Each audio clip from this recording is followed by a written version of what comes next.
Latest updates ఎప్పటికప్పుడు పొందడానికి big TV WhatsApp channel follow అవ్వండి. లింక్ డిస్క్రిప్షన్ లో ఉంది.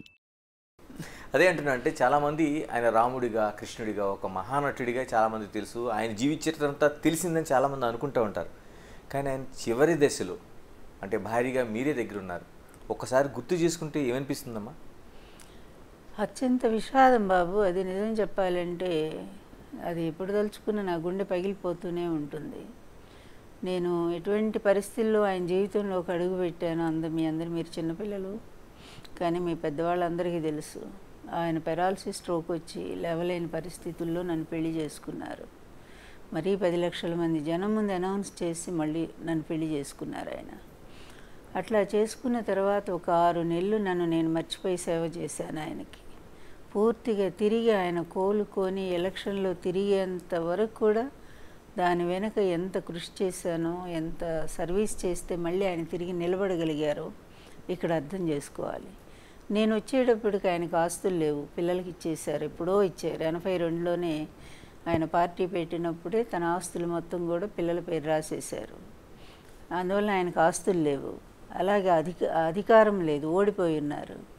తర్వాత ఆరోగ్యమూ లేదు, మళ్ళీ లేచి తిరుగుతారో లేదో కూడా తెలియని పరిస్థితి. అయినా ఒక విపరీతమైన ఒక కృష్ణుడికి మీరా ఎంతటి భక్తురాలో అంత భక్తిభావంతో నేను ఆయన జీవితంలోకి వచ్చాను. అడుగడుగున ఈ పార్టీకి కూడా సాయం చేశాను. ఈ పార్టీ పుట్టినప్పుడే నేను కూడా పార్టీలో జాయిన్ అయ్యాను. ఎప్పుడో నేను వేరే చోటు ఉండి కూడా నేను జాయిన్ అయ్యి పార్టీకి సేవ చేశాను. నేను అంత అభిమానంతో ఆయన జీవితంలోకి వచ్చి చివరికి ఆయన పార్టీని కూడా నేను నిలబెట్టాను. గర్వంగా చెప్పగలను. 258 సీట్లు గెలిచిందంటే తెలుగుదేశం పార్టీ 94 ఎలక్షన్లో మేమిద్దరమే కదా క్యాంపెయిన్ చేశాము. ఇంకొకరు రాలేదు కదా, మూడో మనిషి లేరు కదా. మేమిద్దరం క్యాంపెయిన్ చేసి పార్టీని అంత అద్భుతంగా గెలిపించుకుంటే చివరికి 8 నెలలు తిరగకుండా నన్ను బూచిగా చూపించి నా భర్తను పదవి నుంచి లాగేసి ఆ ముఖ్యమంత్రి పదవి కోసం వాళ్ళు ఆడిన దుర్మార్గాలు, నాటకాలు, రామోజీ అను చంద్రబాబు కలిసి దానికోసం స్త్రీనైనా సరే ఎన్ని చంపినా సరే సిద్ధపడ్డాను నేను. ఏదైనా నా భర్తకు జరిగిన అన్యాయాన్ని ప్రజలందరికీ చెప్పేదాకా నేను ఈ పోరాటాన్ని కొనసాగిస్తానని నా భర్త దగ్గర నేను శవం దగ్గరే ప్రమాణం చేసుకున్నాను. నేను అప్పటి నుంచి కూడా కంటిన్యూగా అలాగే నిలబడ్డాను. నేను ఎప్పుడు వెనక్కి తగ్గలేదు. ఇంతవరకు ఎక్కడ కాంప్రమైజ్ కాలేదు. అంటే ఎందుకు నిజంగా మీరు అన్నట్టు ఎన్టీఆర్ చరిష్మాతోని మీరిద్దరుతో ప్రయాణంలో చాలా ఎక్కువ సీట్లు వచ్చినాయి.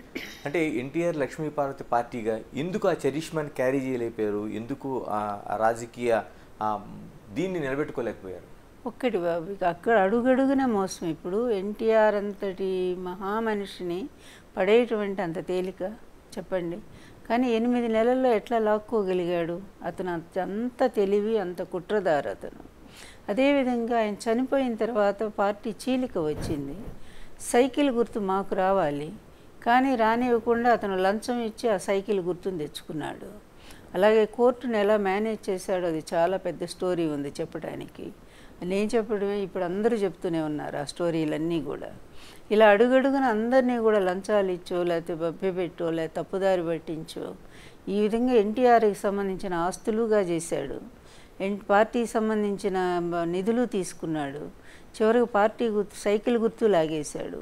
అప్పటికప్పుడు కొత్తగా వచ్చిన గుర్తు మాది సింహం గుర్తు.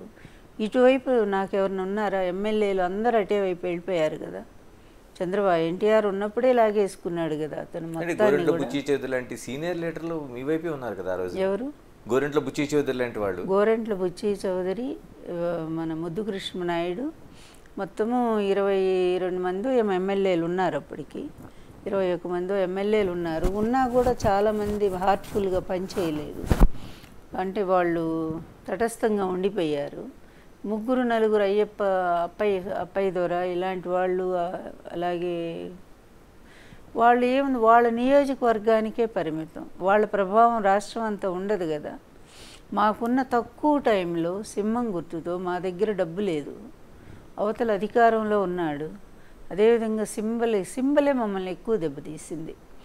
ఎందుకంటే సైకిల్ సింబల్కి ప్రజలు అలవాటు పడిపోయారు. అప్పటికి 14 ఏళ్ళుగా తెలుగుదేశం పార్టీ పెట్టిన తర్వాత. మీకు ఒకటి గుర్తు చేస్తాను. అరుణ్ శౌరి అని గొప్ప జర్నలిస్టు కదా, ఆయన మంచి ఆర్టికల్ రాశారు.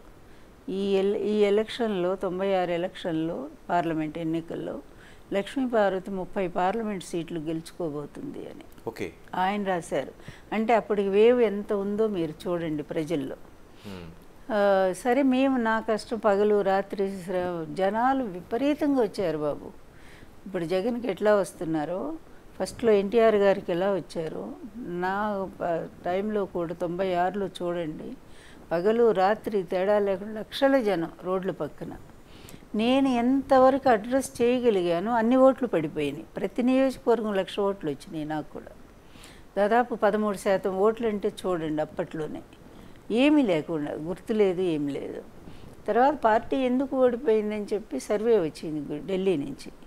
సర్వే వచ్చి ఖమ్మము ఇట్లాంటి ప్రాంతాల్లో వాళ్ళు సర్వే చేస్తే వాళ్ళు ఏం చెప్పారంటే మేము లక్ష్మీపార్వతమ్మకి ఓటేసామన్నారు. ఓటేసి అది ఎట్లా ఏ గుర్తుకు వేసారు అంటే సైకిల్ గుర్తుకు వేసాము. అంటే అక్కడ కూడా మోసం చేశారులే వీళ్ళు. నా వెనకే సైకిల్ని పంపించి మా ప్రచారం వెనకే సైకిల్ గుర్తు పెట్టేవాళ్ళు. జనానికి ఎలా ఉంటుంది ఈ సింహం ఎక్కల సైకిలే ఈమెదే అనుకున్నారు. వాళ్ళు చెప్పింది కూడా ఈ ఎట్లా లాజిక్ బాగానే ఉంది. భర్త గుర్తు భార్యకి వస్తుంది కదా ఓకే అట్లా వేసామని అది ఢిల్లీ సర్వేనే రాశారు. ఆ విధంగా మేము నష్టపోయాం తప్ప నా మీద ప్రజలకు అభిమానం లేక కాదు. చదువుకున్న వాళ్ళు తెలిసిన వాళ్ళు చక్కగా సింహం గుర్తు మీద ఓటేశారు. కన్ఫ్యూజన్లో 40 లక్షల ఓట్లు పోయినాయి నాకు.